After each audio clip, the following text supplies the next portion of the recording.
வன்முறைக்கு எதிரான அகிம்சையும் வன்முறையே அப்படின்னு மேதகு பிரபாகரன் அவர்கள் சொன்ன அந்த வாக்கியத்தை நினைவு கூறி இந்த பதிவை நான் தொடரணும்னு நினைக்கிறேன். எதை பற்றி பேச போகிறோம் அப்படின்னா, அண்ணன் திருமாவை அல்லது விடுதலை சிறுத்தைகள் கட்சியை சுற்றி கடந்த ஒரு வாரமாக மிகப்பெரிய ஊடக தாக்குதல் தொடுக்கப்பட்டிருக்கு, மிகப்பெரிய அளவில். ஆனால் அதை நம்ம கண்டும் காணாமல் கடந்து போயிட்டோம் அப்படின்னா அது விசிகாவுக்கு மட்டும் இல்லை, அண்ணன் திருமாவுக்கு மட்டும் பாதிப்பு கிடையாது, ஒட்டுமொத்த தமிழ்நாட்டோட இளைஞர்களுக்குமே இது பாதிப்பு ஏற்படுத்தக்கூடிய விஷயம்தான். நாம் மிகைப்படுத்தி அவரை ஆதரிக்கணுங்கிற அந்த ஸ்டாண்டில் இதை பேசல. இந்த பதிவை முழுமையாக பார்த்து முடிக்கும்போது உங்களுக்கு அதுக்கான விவரம் புரியும். முதல்ல அந்த சம்பவத்தை அந்த வீடியோவை நம்ம டீகோட் பண்ணிடலாம் நம்ம நினைக்கிறோம். முதல்ல ஒரு தரப்பு அந்த வீடியோ பதிவை எடுத்து போட்டு அண்ணன் திருமாவோட கார் அந்த வண்டியே இருக்கவே இல்லை அப்படின்னு விசிகா தரப்போ இல்லை விசிகா ஆதரவு தரப்போ எடுத்து போட்டு நாம் உட்பட பேசிக்கிட்டு இருக்கோம். இன்னொரு தரப்பு, அதாவது பாஜக தரப்பு அப்படின்னு சொல்லலாம், பாஜக தரப்பு, இந்த கிறுக்குப்பைய சீமான் தரப்பு அல்லது வேறு சாதி வெறியர்கள் தரப்பு, இப்படி விசிகா மீது வெறுப்பு கொண்ட எதிர்தரப்பினர் என்ன பண்றாங்க அப்படின்னா, குறிப்பா பாலிமர் அப்படிங்கிற ஊடக அந்த பொறுக்கி நிறுவனம் தரப்புல என்ன சொல்லப்படுது அப்படின்னா, இங்க பாருங்க, வீடியோ இடிச்சதுக்கான ஆதாரம் சிக்கியது அப்படின்னு தினந்தோறும் ஒரு வீடியோவை, அதே பழைய வீடியோவை எடுத்து போட்டு புதுசாக ஆதாரம் சிக்கிடுச்சுன்னு ஒரு டீமையே வேலை செய்ய வச்சு ஏகப்பட்ட எடிட்டிங் ஒர்க் பண்ணி அந்த சம்பவம் தான் செய்தி வெளியிட்டது உண்மைதான் அப்படின்னு தொடர்ந்து வலிந்து நிறுவ முயற்சி பண்ணிக்கிட்டே இருக்கு அந்த புறம்போக்கு ஊடகம். இந்த வார்த்தைகள் நம்ம குறைவாக பயன்படுத்துகிறோன்னே நீங்கள் நினச்சிங்க. இன்னும் எவ்வளவு கொச்சையான வார்த்தைகள் இருந்தாலும் அந்த ஊடகத்துக்கு பொருந்தும். நம்ம தொடர்ச்சியாக அந்த ஊடகத்தோட அயோக்கியத்தனத்தையும் பொறுக்கித்தனத்தையும் பேசிக்கிட்டு தான் வரும். ஒரு உதாரணத்தை நான் உங்களுக்கு சொல்லணும் அப்படின்னா, அரசியல் ரொம்ப மலிவாகவும் ஏளனமாகவும் இழிவாகவும் இல்லை வழக்கமான துணியில சொல்லணும்னா அரசியல் சாக்கடையாகவும் மாறி போனதுக்கு மிக முக்கிய காரணம் சீமான் அப்படிங்கிற ஒரு இனத்ரோகி தான். அந்த இனத்ரோகி தான் தமிழ்நாட்டோட அரசியல் பேட்டனையே மாற்றி, மேடை நாகரிக பேச்சையே மாற்றி, அந்த நாகரிக தன்மையை மாற்றி, மேடையில் பத்திரிகையாளர் சந்திப்புகளில் தான் என்ன வேணா பேசலாம், அதை பற்றி நம்ம கொஞ்சம் கூட கூச்ச நாச்சம் பட தேவையில்லை, அதை அந்த மக்களை பற்றி நம்ம கவலைப்பட தேவையில்லை, நம்ம பேசுகிற வார்த்தைக்கோ கருத்துக்கோ நம்ம பொறுப்பேற்க தேவையில்லை அப்படிங்கிற அந்த துணியில் அரசியலை கொச்சைப்படுத்தி சாக்கடையாக்கின வேலையை சீமான் பண்ணினா அப்படின்னா, செய்தியை கொச்சைப்படுத்தி செய்தியில் வந்தால் அதை நம்பலாம் அப்படிங்கிற அந்த எண்ணத்தை முழுமையாக போக்க வச்சது இந்த பொறுக்கி ஊடகமான பாலிமர் செய்தி சேனல் தான். இப்படி இந்த பாலிமர் தொடர்ச்சியாக புது தலைப்புகளை வச்சு, அந்த தலைப்புகள்லாம் பாருங்க, நீங்க எவ்வளவு அறப்பிறழ்ச்சியோட இவன் நடந்துக்கிறான் அப்படிங்கிறத நம்ம புரியும். இந்த சேனலை நம்ம எப்படி, இந்த சேனலுக்கு ஆதரவா எப்படி பத்திரிகை சங்கங்கள் செய்தி வெளியிடுது, ஊடக சுதந்திரம் அப்படி இப்படின்னு பேசுறீங்க அப்படின்னு உங்களுக்கு கொஞ்சம் கூட, பத்திரிகையில வேலை செய்யறவங்களுக்கு யாருக்குமே ஒரு ஊடக புரிதலோ ஊடக அறமோ இல்லை. உடனே ஒரு ஊடகத்தை கேள்வி எழுப்பிட்டாலே அது ஊடகத்தோட குரல் வலையை நெருக்கிறதா எப்படி ஆயிடும்? உடனே அறிக்கை விடுறீங்க, உடனே எக்ஸ் தளத்துல பதிவுகள் போடுறீங்க. எப்படி இதை நியாயப்படுத்த முடியும்? பாலிமர் செய்தியை அந்த சேனலை நியாயப்படுத்துறது அப்படிங்கிறது சவுக்கு சங்கரை நியாயப்படுத்துறதாகவும் இல்ல சாட்டை துரைமுருகனை நியாயப்படுத்துறதாகவும் தான் அமையும். இவங்க பேசுறதெல்லாம் பத்திரிகைனும் ஊடகம்னும் இதெல்லாம் நம்ம அங்கீகரிக்கிறதா தான். எப்படி ஒரு பாலிமர் செய்தியை போய் நீங்க ஒரு ஊடகம்னு சொல்லிட்டு ஆதரவு தெரிவிப்பீங்க? அது ஊடகம், அது புறம்போக்கு ஊடகம். விசிகா மேலேயும் அண்ணன் திருமா மேலேயும் உள்ள ஜாதி வன்மத்தை இந்த புறம்போக்கு ஊடகம் தன்னோட தலைப்புகளில் வெளிப்படுத்திக்கிட்டே இருக்கு. திமிரியலு, திருப்பி அடி, அடங்கமறு அப்படின்னு அந்த துணியில எல்லா தலைப்புகளையும் இட்டுட்டு தம்ப்நெயில் போட்டுட்டு அதை வெகுசன மக்கள் கிட்ட இருக்கிற அந்த சாதி உணர்வை, வன்மத்தை இவன் பக்கம் திசை திருப்பி இவன் பேசுறத நியாயம் அப்படிங்கிற மாதிரி திணிக்க முயற்சி பண்ணிக்கிட்டு இருக்கான் இந்த ஊடகம். அந்த வீடியோவை நீங்க நல்லா கவனிச்சிங்க அப்படின்னா, அந்த வீடியோ எப்படி கவர் ஆயிருக்கு அப்படின்னா, முதல்ல ஒரு சாலை வழியா எடுக்கப்பட்டிருக்கிறது, பின்பக்கம் இருந்து எடுக்கப்பட்டிருக்கிறது விசிகா கட்சி நிர்வாகிகளோட கார்ல இருந்த டேஷ்போர்டு கேமரா வழியா கவர் ஆயிருக்கு. அந்த கார்ல உள்ள கேமரா வழியா அது ரெக்கார்ட் ஆயிருக்கு. அந்த ரெக்கார்டான கேமராவில் அந்த ராஜீவ் காந்தி அப்படிங்கிற அந்த பொறுக்கி அந்த கட்ட பஞ்சாயத்து ரவுடி வந்து என்ன பண்றான் அப்படின்னா, அழகா அண்ணன் திருமாவோட கார் வருது, அதை நல்லா தெளிவா பார்த்துட்டு வாலண்டியரா சைரன் போட்டுட்டு காவல்துறை பாதுகாப்போட பின்னாடி வண்டிகள்லாம் வந்து தொடர்ச்சியா 4-5 கார் வருதுன்னா யாரா இருந்தாலும் 2 நிமிஷம் நின்றுட்டு 1 செகண்ட் நின்றுட்டு அந்த கார் கிராஸ் ஆன பிறகு நம்ம போகலாம் அப்படின்னு சொல்லிட்டு போவாங்க. ஆனா இவன் தெளிவா நின்று அங்க கார் வரதை பார்த்து ஒரே ஒரு 2 செகண்ட் கேப்ல முன்னாடி நுழைஞ்சி முன்னாடி போறான். அவங்க அந்த கார் வந்து அண்ணன் திருமாவோட கார் வந்து விலகி ரைட் சைடு கார்னர் எடுத்துட்டு போயிட்டே இருக்காங்க. மெதுவா நகர்றாங்க, ஸ்பீட் பிரேக்கர்ல நகர்றாங்க. இவன் வேணும்னே என்ன பண்றான், காலியா இருக்கிற ரோட்ல வேணும்னே ரைட் எடுத்து நடுவுல போறான், சாலையோட நடுவுல. யாருமே நம்ம ஒரு ஒரு பிரதான சாலை இருக்கு, அதுல இருந்து குறுக்க வந்து நுழைஞ்சு உள்ள போறோம், நுழைஞ்சு திரும்பின உடனே ஒரு ஓரமா போயிடணும் அப்படிங்கிறது தான் வண்டி ஓட்டுற எல்லாருக்கும் உள்ள சென்ஸ், வண்டி ஓட்ட இது தெரிஞ்ச எல்லாருக்கும் உள்ள சென்ஸ். ஆனா இந்த ரவுடி கட்ட பஞ்சாயத்து பொறுக்கி தன்னை அட்வொகேட்னு சொல்லிக்கிற அந்த பொறுக்கி என்ன பண்றான், ராஜீவ்காந்தி இங்க என்ன பண்றான், வேணும்னே அந்த வண்டி அண்ணன் திருமாவோட வண்டியை பார்த்துட்டு உள்ள நுழைஞ்சி எல்லாரும் லெஃப்ட் எடுத்து ஓரமா வண்டியில போவாங்க. இவன் வேணும்னே வம்படியா ரோட்டோட நடுவுல போய் ரைட்ல ஏறிக்கிட்டே இருக்கான். இவன் உள்ள வர்றதை பார்த்து கொஞ்சம் கொஞ்சமா வண்டியை ரைட் எடுக்குது. அண்ணன் திருமாவோட கார் டிரைவர் வந்து கொஞ்சம் கொஞ்சமா ரைட் எடுக்கிறாரு. இருந்தாலும் அவன் கொஞ்சம் கொஞ்சமா ஏறி ஒரு கட்டத்துல ஸ்லோ பண்ணி நிற்கிறான் வண்டியை. இப்படி அவங்க கிராஸ் பண்ணி ஒதுங்கி போக வழி இல்லாத காரணத்தால வண்டி பிரேக் அடிச்சு நிறுத்துறாரு. அண்ணன் திருமாவோட டிரைவர் வந்து பிரேக் அடிச்சு நிறுத்துறாரு. உடனே அவன் நின்று என்ன பண்றான், திரும்பி பார்த்து திட்ட ஆரம்பிக்கிறான். நின்ன உடனே ஸ்டாண்ட் போட்டு கையை நீட்டி திட்ட ஆரம்பிக்கிறான். இறங்கின உடனே அண்ணன் திருமா இருக்கிற பக்கம் நோக்கி வந்து கேள்வி, நீ யாரா இருந்தா என்ன அப்படி இப்படின்னு வந்து அந்த தொழில கையை நீட்டி பேசிக்கிட்டே முன்ன வரான். இப்போ ஒருவேளை இந்த ஊடக பொறுக்கி புறம்போக்கு ஊடகம் பாலிமர் சொல்ற மாதிரி அவனோட புறம்போக்குத்தனம் என்னன்னு தெரியுங்களா, அந்த வீடியோவை காமிச்சு விட்டுட்டு அங்க இடிச்சிச்சு அப்படின்னு வண்டி நிக்கிறத விட்டுட்டு அதுக்கப்புறம் இவன் ஒதுங்கி போல அப்படின்னு அவன் வண்டி அப்படி தள்ளி விட்டுருப்பாங்க போனதுனே, அது போய் நடு ரோட்ல விழுகும். அந்த இமேஜ் இங்க பாருங்க இடிச்சிச்சு அப்படின்னு அம்புகுறி போட்டு அந்த இமேஜ் அங்க போட்டு விடுறான். இவன் எப்பேற்பட்ட கேடுகட்ட ஊடகம் அப்படிங்கிறத நீங்க பச்சை நீங்க என்ன கெட்ட வார்த்தை போட்டாலும் இந்த ஓலிமர் ஓலாவாயனுக்கு பொருந்தும். அப்படியான திட்டங்களை பண்றான். வீடியோ ஆதாரமே இருக்கும் போது ஸ்கூட்டர் மீது கார் மோதியதற்கு வேறு ஆதாரம் என்ன தேவை என்ற கேள்வி எழுகிறது.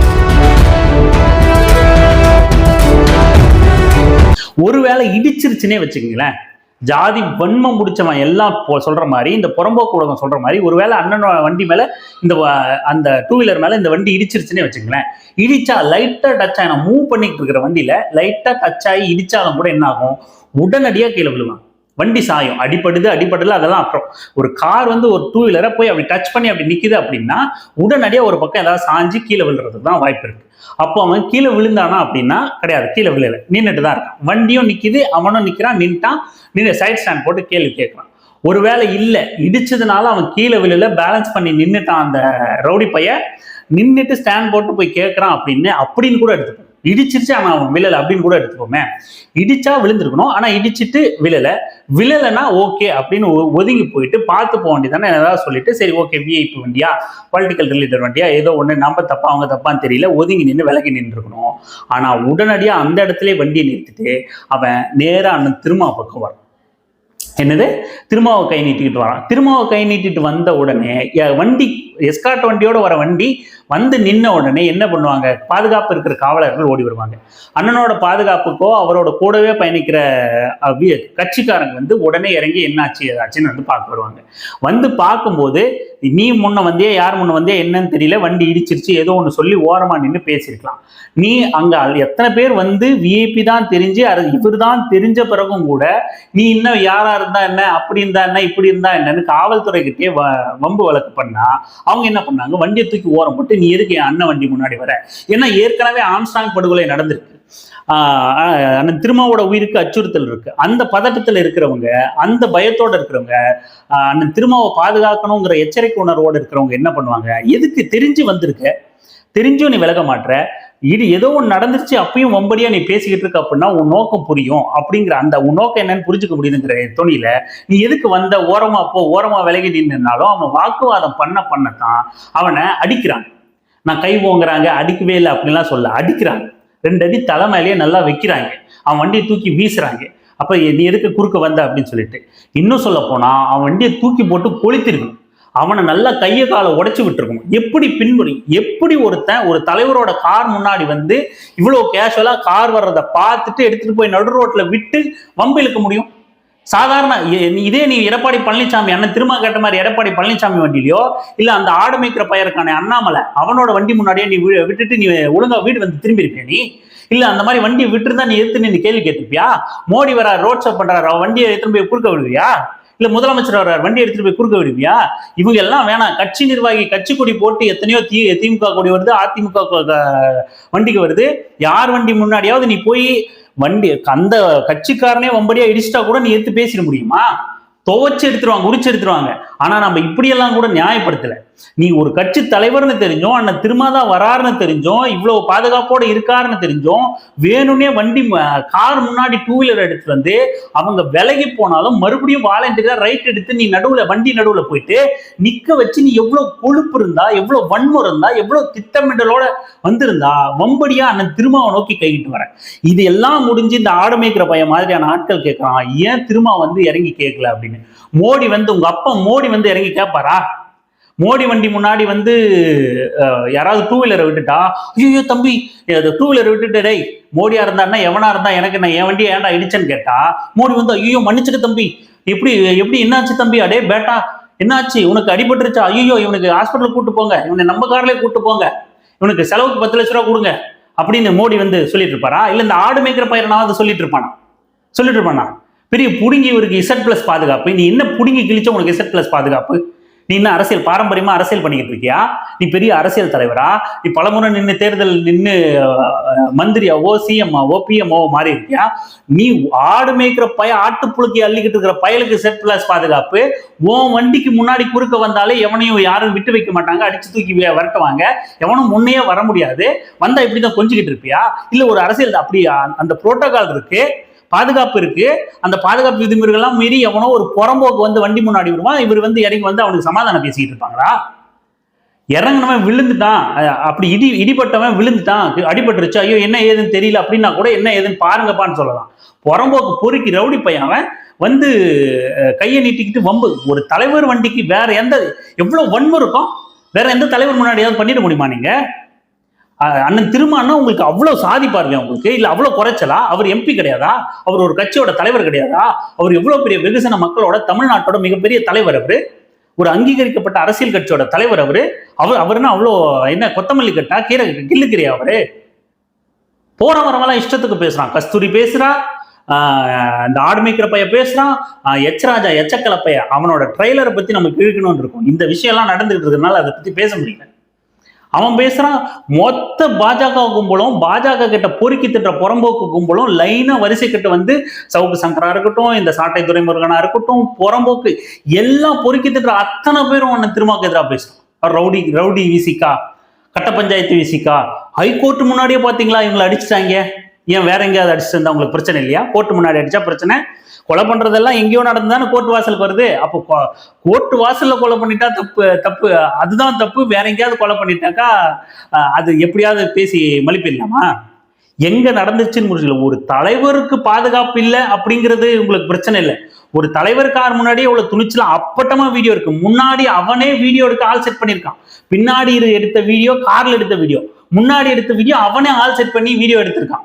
இப்படி நடக்கும், இப்படி பண்ணுவேன், இந்த வீடியோ எடுத்து நம்ம புறம்போக்கு ஊடகம் இருக்கு அவனுக்கு கொடுத்துட்டு அவன் உடனடியா நமக்கு டெலிகாஸ்ட் பண்ணிடுவான். நாம ஒரு பிளான் பண்ணிடுவோம், மொத்தமா விசிகாவை தாக்குவோம், ஒரு குழப்பத்தை ஏற்படுத்துவோம், அவங்களுக்கு கெட்ட பேர் ரவுடிக்கு விசிகான் கட்ட பஞ்சாயத்து விசிகான் பேரை ஏற்படுத்துவோம், கூட்டணிக்குள்ள சலசலப்பை உண்டாக்குவோம் அப்படின்னு திட்டம் போட்டானுங்க. மொத்த புறம்போக்குங்களும் சேர்ந்துக்கிட்டு இந்த திட்டமிடல செஞ்சுக்கிட்டு இருக்காங்க. இதே ஜெயலலிதா இருந்தாங்க. ஜெயலலிதா சிஎம்மா இருக்கும்போது இல்லை, ஜெயலலிதா எதிர்கட்சி தலைவராகவே ஒரு சாதாரண கட்சி தலைவராகவே இருக்கும்போது ஜெயலலிதா வண்டி முன்னாடி போய் விழுந்திருந்தா அதை சும்மா விட்டுருப்பாங்களா? ஜெயலலிதா என்ன பண்ணியிருப்பாங்க? சுட்டு தள்ள அவனன்னு சொல்லியிருப்பாங்களா? ஜெயலலிதா அதுக்கெல்லாம் யோசிக்கிறாளான்னு, அவனை அடிச்சு தூக்கி போடு, இல்லை அவனை சுட்டு போடு அப்படின்னு சொல்லியிருப்பாங்க. ஒருவேளை அந்த மாதிரி ஜெயலலிதா வண்டி முன்னாடி விழுந்து ஜெயலலிதா ஒருவேளை அந்த மாதிரி சுட்டு தள்ள சொல்லி அவனை சுட்டு வீசியிருந்தான் அந்த பொறிக்கு புறம்போக்க, அப்போ என்ன பேசியிருப்போம்? நம்ம எல்லாம் உட்காந்துட்டு இந்த பொறிக்கு வாடகை வாயினங்கள்லாம் என்ன பேசியிருப்பாங்க? ஒருவேளை இப்போ ஜெயலலிதா ஆச்சு இருந்துச்சுன்னு வச்சுக்கலாம், ஜெயலலிதாக்கு இந்த மாதிரி நடந்துச்சுன்னா இவனுங்கெல்லாம் என்ன பேசியிருப்பாங்க? ஒரு சிஎம் அவரு இந்த புறம்போக்கு சவுக்கு இருக்கானே அவன் என்ன பேசியிருப்பான்? ஒரு சிஎம் அவங்க வண்டி முன்னாடி புரோட்டோகால் விதி மீறி நீ போய் வண்டி முன்னாடி விழுவியா நீ அப்படின்னு பேச மாட்டேன். நீ மீதி எல்லா பேரும் ஜாதி வெறியர்கள்லாம் என்ன பேசுவ? அந்த அம்மா எவ்வளவு பெரிய ஆளு, அவங்க வண்டி முன்னாடியே போய் வண்டி விடுறான், வண்டி போகும்போது ஒதுங்கி நின்று 2 நிமிஷம் தனியா நின்று போக முடியாது அவனால. அதுவும் பொறுமையா கேஷுவலா அங்க வண்டி முன்னாடி போய் நடு ரோட்டுக்கு போறான் அவன். அந்த அம்மா சும்மா இருக்குமா? அதுவே பயங்கர டென்ஷனான ஆளு. அது எவ்வளவு பெரிய ஆளு, அதான் சுட்டு தள்ளிட்டு சொல்லிச்சு அப்படின்னு. சுட்டு போட்டிருந்தா கூட ஜெயலலிதாவுக்கு ஆதரவா பேசக்கூடிய மனநிலை தான் இந்த ஜாதி வெறியன்களோட மனநிலை. யாருக்கு நடக்குது அப்படிங்கறதான் இவனுங்களுக்கு பிரச்சனையே தவிர சம்பவம் என்னங்கிறதெல்லாம் பிரச்சனையே கிடையாது. அந்த வீடியோவுல இடிச்ச மாதிரி எந்த காட்சியுமே கிடையாது. ஆனா ஒரு ஒரு ஒரு சாதாரண வெறுமனே ஒரு காட்சியை வச்சுக்கிட்டு வலிந்து திரும்ப திரும்ப சொல்லி ஒரு பொய்யை நிஜமாக்க முடியும் அப்படிங்கிற தொடர் முயற்சியில ஈடுபட்டிருக்காங்க. அதுக்கு இந்த ஜாதி வெறியர்களும் ஈல்டாயி விசிகா மேல உள்ள வன்ம பார்வையில விசிகா ரவுடி கட்சி, விசிகா கட்ட பஞ்சாயத்து கட்சி அப்படின்னு அவங்களுக்கு ஏற்கனவே உள்ள அந்த பழைய வன்மத்தை, அந்த வெறிய பசிய, அந்த வன்மத்தை இந்த செய்தியின் மூலமா தீர்த்துக்க முயற்சி பண்றாங்க. வேற ஒண்ணுமே கிடையாது. இதுதான் காரணம். அந்த வீடியோல எத்தனை தடவை நீங்க திரும்ப திரும்ப பார்த்தாலுமே அதுல ஒரு வண்டி இன்னொரு வண்டி இடிச்சதுக்கான எந்த ஆதாரமும் இல்லை. அவன் சாதாரணமா போறான், ரோட்ல ஏறி நின்று வண்டியை மறிக்கிறான், அவனா நிக்கிறான், வண்டி பிரேக் போட்டதுன்னே நிக்கிறான், வண்டி அவனா வம்புக்கு வரான், அவனா 2 கழுத்து பட்டையில விட்ட உடனே அவனா போறான், நல்லா கம்ப்ளைண்ட் எழுதுறான், எல்லாமே நல்லா இருக்கான். அதுக்கப்புறமாட்டுக்கு கழுத்துல பேண்டேஜ் போட்டுட்டு சீரியஸா இருக்கான்னு பண்றான். சீரியஸ் ஆன உடனே அண்ணாமலை முதல் கொண்டு அத்தனை ஜாதி கட்சி செலவுகளும், இந்த எச்சப்புறம்போக்கு எச்சக்கல ராஜான்னு ஒரு நபர் இருக்கார்ல, அந்த நபர் முதல் கொண்டு அத்தனை பேரும் அவனுக்கு ஆதரவு தெரிவிக்கிறாங்க. சில ஜாதி வெறியன்கள்லாம் நேர்ல போய் பார்க்கறான். இன்னும் சில ஜாதி வெறியெல்லாம் இவன் எங்க ஜாதி அப்படின்னு சொல்லிட்டு உட்காந்து வீடியோ வெளியிட்டுக்கிட்டு இருக்கான். எவன்டா நம்ம ஜாதிக்காரன் நாய் மாதிரி நாக்க தொங்க போட்டுக்கிட்டு எங்க ஜாதி மயிறு தெரியுது, எவனுக்கு எங்க காதாடுது மூக்காடுது மயிராடுதுன்னு பார்த்துட்டு அவன் நம்ம ஜாதிக்காரனான அப்புறம் குரல் கொடுக்கறது இல்ல ஜாதி சங்கத்தோட வேலை. அந்த மக்களுக்கான நல்லதை பண்றதுக்காக ஒரு சங்கம் வச்சிருந்தேன்னா வரவேற்கலாம். பொறுக்கி தின்றதுக்காக சங்கம் வச்சு தின்னுட்டு எங்கடா பிரச்சனை நடக்கும் அங்க போய் 4 வாயை வச்சுட்டு எலும்பு துண்டை நக்கி சாப்பிட்டு வரலான்னு ஜாதி சங்கம் வச்சிருக்கிறவங்களுக்கு எல்லாம் என்ன பொழப்பு இதெல்லாம்? இப்படி இந்த வீடியோ முழுக்க எத்தனை தடவை எத்தனை பேர் டீகோட் பண்ணாலும் எப்படி பார்த்தாலும் அதுல இடிச்சதுக்கான எந்த ஆதாரமும் கிடையாது. திட்டமிட்டே இவன் உள்ள வரான், திட்டமிட்டே வீடியோ எடுக்க வச்சிருக்கான், திட்டமிட்டே அந்த வீடியோவை பொறிக்கு ஊடகத்துக்கு புறம்போக்கு ஊடகத்துக்கு அனுப்பிச்சிருக்கான். அந்த புறம்போக்கு ஊடகம் டீகோட் பண்ணும்போது சொல்றான், விசிகாவோட அட்வொகேட் அணியை சேர்ந்தவர் ரஜினிகாந்த்ங்கிறவரு அவர் சொல்றாரு, பாலிமர் செய்தி தொலைக்காட்சி நிறுவனத்துக்கு இதுல பங்கு இருக்கு. ஏன்னா 2:38க்கு இந்த நிகழ்ச்சி நடந்து முடியுது. 2:39 அவங்க இது குறித்து பதிவேற்றம் பண்ணுறாங்க அவங்க தொலைக்காட்சியில். 4:11க்கு டெலிகாஸ்ட் பண்ணுறாங்க. 4:48க்கு அண்ணாமலை ட்வீட் பண்ணுறாரு. 2:39 அவங்க இது குறித்து பதிவேற்றம் பண்ணுறாங்க அவங்க தொலைக்காட்சியில். 4:11க்கு டெலிகாஸ்ட் பண்ணுறாங்க. 4:48க்கு அண்ணாமலை ட்வீட் பண்ணுறாரு. டீகோட் பண்ற பேர் வழி அப்படின்னு இந்த புறம்போக்கு ஊடகம் என்ன சொல்றான் அப்படின்னா, கார் ஸ்கூட்டரில் இடித்த சம்பவம் நிகழ்ந்தது மதியம் 2:34 மணிக்கு என்றும், ஆனால் அடுத்த 4 நிமிட இடைவெளியில் 2:39 மணிக்கே பாலிமர் தொலைக்காட்சியில் அது தொடர்பான செய்தி பதிவேற்றம் செய்யப்பட்டதாகவும் குறிப்பிடப்பட்டுள்ளது பொய்களின் உச்சம். ஏனென்றால் உண்மையில் திருமாவளவன் கார் ஸ்கூட்டர் பிரச்சனை சம்பவத்தை நேரில் பார்த்த வழக்கறிஞர்களில் ஒருவர் காட்சிகளை செல்போனில் எடுத்து சமூக வலைதளங்களில் பதிவிட்டிருந்தார்.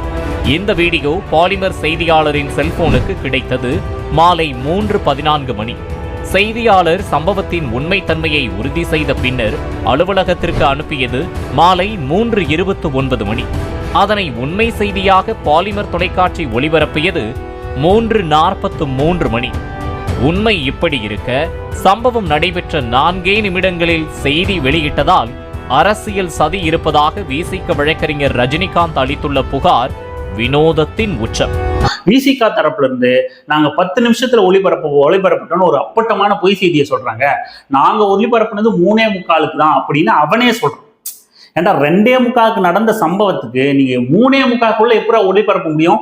1 மணி நேரம் இருக்கேப்பா டைம் அப்படின்னு நீங்க நினைக்கலாம். ஆனா ஒரு டிவி சேனல்ல டெலிகாஸ்ட் பண்றது அவ்வளவு சாதாரணம் கிடையாது. எடுத்த வீடியோ பாலிமர் சேனல்காரனுக்கு ஒருத்த அனுப்பிச்சான்னு சொல்றான். இதுல எது நடந்திருந்தாலுமே வீடியோ எடுத்த வீடியோவை பாலிமர் சேனலுக்கு ரிப்போர்ட்டருக்கு அனுப்பிச்சிருந்தா அவன் அதை பார்த்துட்டு அவன் அதை சேனலுக்கு அனுப்பிச்சிருந்தா சேனலுக்கு அனுப்பிச்சு அவங்க அதை செக் பண்ணிருக்கணும். முதல்ல விசிகா கிட்ட கேட்டிருக்கணும். விசிகாவோட செய்தி தொடர்பாளர்கள் எத்தனை பேர் நம்புறோம் அத்தனை செய்தி நிறுவனங்கள்கிட்டயும் இருக்கும். ஆக 2:45 நடந்த சம்பவம் நேரடியா பாலிமர் எடுத்திருந்தாலும் சரி, இல்ல யாரா எடுத்தவங்க கிட்ட பாலிமர் தொலைக்காட்சி வாங்கியிருந்தாலும் சரி, ஆனா நேரடியா பாலிமர் தொலைக்காட்சி எடுத்த மாதிரி தெரியல, அது போன்ல எடுத்த வீடியோ. அதனாலதான் அவன் டெலிகாஸ்ட் பண்ணும்போது டபுள் ஸ்கிரீன்லாம் போட வேண்டியது இருக்கு.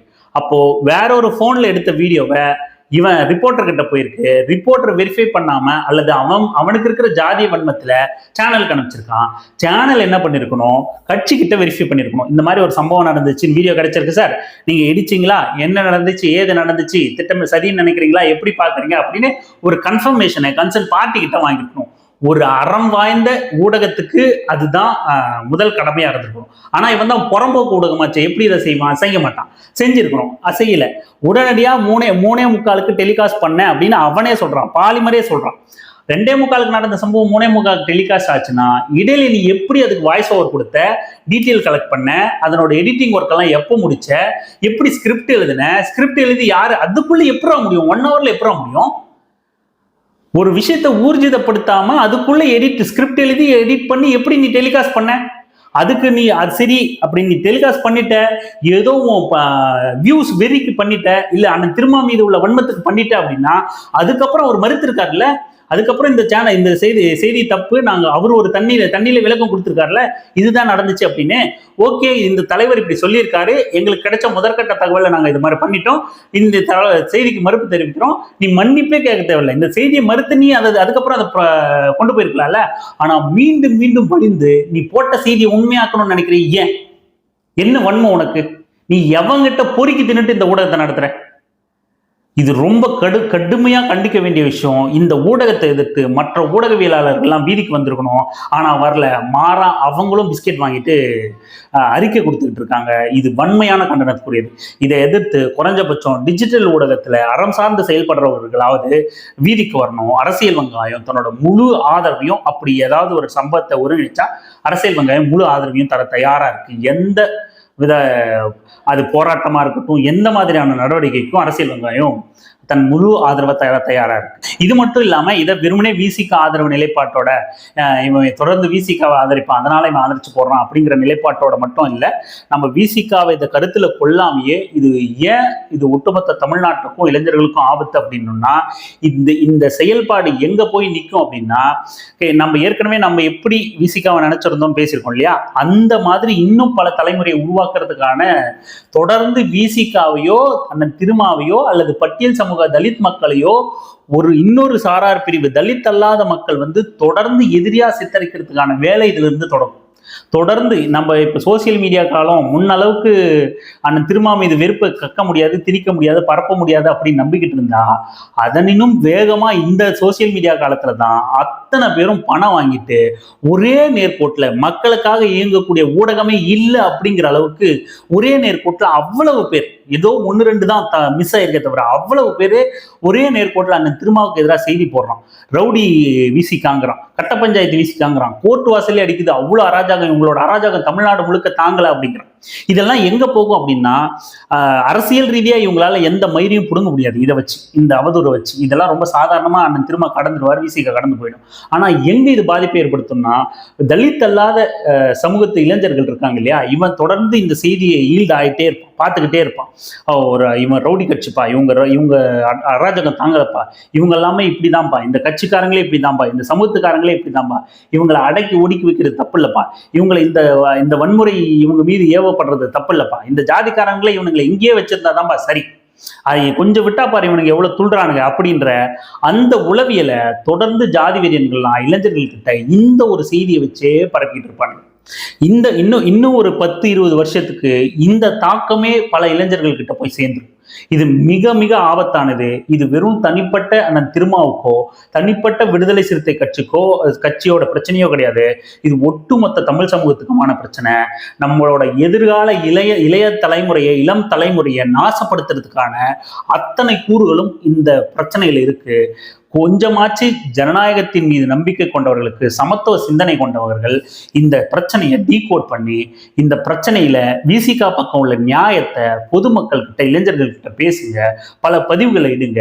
அப்பதான் இது அடுத்த தலைமுறையிடம் ஒரு குறிப்பிட்ட சமூக மக்கள் மீது வன்மத்தை அவங்க மூளையில ஏத்தாம தடுக்கும். அதன் மூலமா அவன் வன்முறையாளனா மாறாம இருப்பான், அவன் பொறுக்கியா புறம்போக்கா மாறாம இருப்பான். அப்படி மாறாம இருந்தாதான் அவன் கல்வியை தேர்ந்தெடுத்து அதிகாரத்தை நோக்கி, உண்மையான எதிரியை நோக்கி அவனால பயணிக்க முடியும். இது தொடர்ந்து சமூகத்துல பிரிவினையை, பிளவை ஏற்படுத்தக்கூடிய சூழ்ச்சியான சித்து விளையாட்டு. பணத்துக்காக இந்த சித்து விளையாட்டை இவனுங்கெல்லாம் விளையாடிக்கிட்டு இருக்கானுங்க. அறத்தின் பக்கம் நின்று நம்ம தார்மீக ஆதரவை விசிகாவுக்கு, தார்மீக ஆதரவுன்றத கூட ஒன்றும் இல்லை, ஆக்சுவலா அங்க விசிகா பக்கம் தப்பு இல்லை, வந்த ரவுடி புறம்போக்கு கிட்ட தான் தப்பு. அவனோட அக்காவோ தங்கச்சியோ பேட்டி கொடுக்குது, எங்க அண்ணனோ தம்பியோ அவன் ராஜீவ்காந்தி என் ஐடி கார்டை ரெனியூவல் பண்ண தான் இங்க வந்தார் அப்படின்னு. ஆனா அதுவும் அட்வொகேட், அவங்க அக்காவும் அட்வொகேட். அதனோட ஐடி கார்டு இன்னும் 10 வருஷத்துக்கு உயிரோட்டத்தோட தான் இருக்கு, லைவ்ல தான் இருக்கு, ரெனியூவல் பண்ண வேண்டிய தேவையே இல்லை அப்படிங்கிறது தான் அங்க சுச்சுவேஷன். இன்னும் சொல்ல போனா என்ன காரணத்துக்காக வந்தாருன்னு அவங்களுக்கு அங்க சொல்ல வேண்டிய தேவையே கிடையாது. ஒரு அட்வொகேட் அப்படின்னா உயர்நீதிமன்றத்துக்கு வந்து போறது, உயர்நீதிமன்ற வழக்கறிஞர்னா உயர்நீதிமன்றத்துக்கு வந்து போறதுக்கு காரணம் தேவையில்லை. ஆனா வலிந்து டக்குன்னு அவங்க கிட்ட பேட்டி கேட்டதுன்னே அவங்களுக்கு ஏற்கனவே சொல்லி வச்சிருந்த காரணத்தை அதை டக்குன்னு என்ன அவங்க தயாரிப்போடு இருந்தாங்களோ அதை எடுத்துட்டு வந்து அவங்க சொன்ன மாதிரி தான் இருக்கு. அவங்க தம்பியா இருக்கட்டும், மொத்த குடும்பமும் ரவுடி பொறுக்கி கும்பல் மாதிரி தான் தெரியுது. ரொம்ப காசுக்கு என்ன வேணா செய்யக்கூடிய கும்பல் மாதிரி தான் தெரியுது. இதுக்கு பின்னாடி ஐயமே இல்லாம இவங்க யாரெல்லாம் ஒன்றிணைறாங்க, யாரெல்லாம் அந்த ரவுடி பயலுக்கு பக்கம் வந்து நிக்கிறாங்க, அந்த சம்பவத்துல என்னெல்லாம் போகுது அப்படிங்கிறத நம்ம பார்க்கும்போதே, கவனிக்கும் போதே இது அப்பட்டமா பாஜக இல்ல இந்த ஆட்டுக்குட்டி தான் இப்படி அல்பத்தனமான அறிவுகட்ட ஐடியாலாம் பண்ணக்கூடிய ஒரு ஆடு மேய்க்கிற பெயர். அவனை தாண்டி இந்த மாதிரி கேவலமா சிந்திக்கிறதுக்கு தமிழ்நாட்டில் வேற ஆட்கள் கிடையாது. ஆக இது அப்பட்டமா அண்ணாமலை இதுக்கு பின்னாடி இருக்கலாம் அப்படிங்கிறத நம்ம ஊர்ஜிதப்படுத்தலாம் தான் தோணுது. ஏன்னா ஓடோடி வரக்கூடிய இந்த கும்பல்கள், கஸ்தூரி, அண்ணாமலை, மீதி பாஜக சங் பரிவார கும்பல்கள் எல்லாம், எச்ராஜா பைய, இந்த மாதிரியான ஆட்கள்லாம் பண்ணும்போது இதுக்கு பின்னாடி நிச்சயம் உள்நோக்கம் இருக்கு. திமுக அரசு மேலதான் நமக்கு கடுமையான கோபம் இருக்கு. எல்லா இடத்துலையும் திமுகவே ஜாதிய கட்சி, ஜாதியை ஆதரிக்குது அப்படின்னு நம்ம சொல்ல வரல. திமுகக்குள்ள ஜாதியவாதிகள் இருக்கலாம், ஆனா திமுகவோட நோக்கமே ஜாதியை திணிக்கிறதுன்னு நம்ம சொல்ல வரல. ஆனா ஜாதியவாதிகளை ஒடுக்குறதுல திமுக 100% தோல்வி அடைஞ்சிருக்கு. இந்த மாதிரியான சம்பவத்தை இப்படி தீயா பரவுறதுல இருந்து ஈஸியா திமுக தடுத்திருக்கலாம். இது ஒரு வழக்கு தொடுத்திருக்கலாம், பின்புலத்தை விசாரிச்சிருக்கலாம், பண்றவனை நோங்கி எடுத்திருக்கலாம். அதே போல ஜாதியவாதிகள் மாநாடு போறது, மேடை போறது, ஆண்ட பரம்பரை மயிருன்னு பேசுறது, ஏன் ஜாதி ஊன் ஜாதின்னு பேசுறது, இதெல்லாம் அப்பப்போ வழக்கு போட்டு அவனெல்லாம் தூக்கி வச்சு உள்ள வச்சு குத்தாம விடுறதுக்கு காரணம் தான் திமுகவோட ஜாதிக்கு எதிரான தோல்விதான். இந்த மாதிரியான சம்பவங்கள்லாம் தொடர்ந்து நடந்துகிட்டு இருக்கு. நீங்க பெரிய ஜனநாயகவாதி, நாங்க சாஃப்ட் டோன் எடுக்கிறோம் அப்படின்னா நீங்க உங்களோட சாஃப்ட் டோன் எல்லாம் சங்கிகளுக்கு ஆதரவா தான் இருக்கு. ஆனா உங்களோட ரக்கட் டோன் எல்லாம், உங்களோட எதிர்வினைகள் எல்லாம் இயக்கவாதிகளுக்கு எதிராக தான் இருக்கு. மீண்டும் மீண்டும் மக்களுக்கான தலைவர்களை ஒடுக்குறீங்க, மக்களுக்கு எதிரான புறம்போக்குகளை வளர்த்து விடுற நடவடிக்கை எடுக்காம இருக்கிறதும் வளர்த்து விடுறதா தான் அர்த்தம். அவங்கள நீங்க செய்யறீங்க, வளர்த்து விட்டுக்கிட்டு இருக்கீங்க. திமுக தார்மீக பொறுப்பேற்று இந்த மாதிரியான சலசலப்புகள்லாம் குறைக்கணும். உங்களோட அமைதி தான் ஒவ்வொரு திட்டமா தொடர்ந்து சங் பரிவார கும்பல் வந்து செயல்படுத்திக்கிட்டே இருக்கு. இதை நீங்க தலையிட்டு தடுக்காம போனீங்கன்னா உங்களுக்கே மிகப்பெரிய பின்விளைவை, பின்னடைவை இந்த மாதிரியான சதி செயல்கள் ஏற்படுத்தும். அண்ணன் திருமாவ பக்கமும் விசிகா பக்கமும் நிற்க வேண்டியது அவங்களுக்கு ஆதரவான குரல் கிடையாது. இது தமிழ்நாட்டுக்கு ஆதரவான குரலாக தான் நம்ம பார்க்குறோம். வன்முறைக்கு எதிரான அகிம்சையும் வன்முறையே.